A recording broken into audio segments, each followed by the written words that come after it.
السلام علیکم ناظرین، اس وقت کی بڑی ہی اہم خبر آپ لوگوں تک کم وقت میں شیئر کی جا رہی ہے۔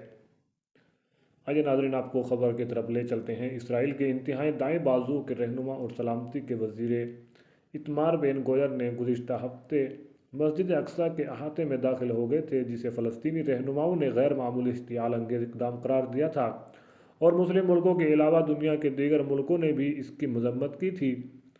چین اور متحدہ عرب امارات نے اس واقعے پر اقوام متحدہ کی سلامتی کونسل کا ایک ہنگامی اجلاس طلب کیا تھا۔ یعنی جمعرات کے روز ہنگامی اجلاس میں سلامتی کونسل نے مسجد اقصیٰ کی صورتحال کو جوں کا توں برقرار رکھنے پر زور دیا۔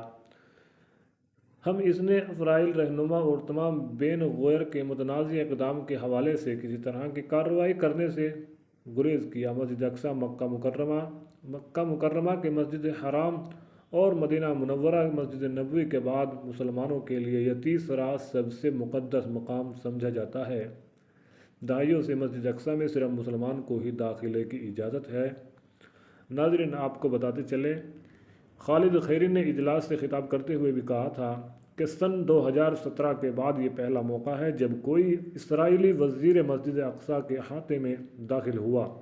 انہوں نے کہا گویا کہ ان کے دورے کے بعد مسجد کسی طرح کا تشدد نہیں ہوا، لیکن اسٹیٹس کو میں تبدیلی کے حوالے سے بین گویر کے سابقہ بیانات کے تناظر میں اشتعال انگیز حرکت کے طور پر دیکھا جا رہا ہے۔ تو ناظرین، یہ جانتے ہیں اب کتنی غلیظ اور کتنی گندی حرکتیں اسرائیل کی، یہ اسرائیل اپنی حرکتوں سے باز نہیں آتا ہے۔ اللہ تعالیٰ سے دعا کرے اللہ تعالیٰ اس کو نیست و نابود فرمائے۔ اور ناظرین، اس ویڈیو کے تعلق سے کیا اپنی آپ رائے رکھیں گے وہ ہمیں کمنٹ میں ضرور بتائیں۔ جزاکم اللہ، السلام علیکم۔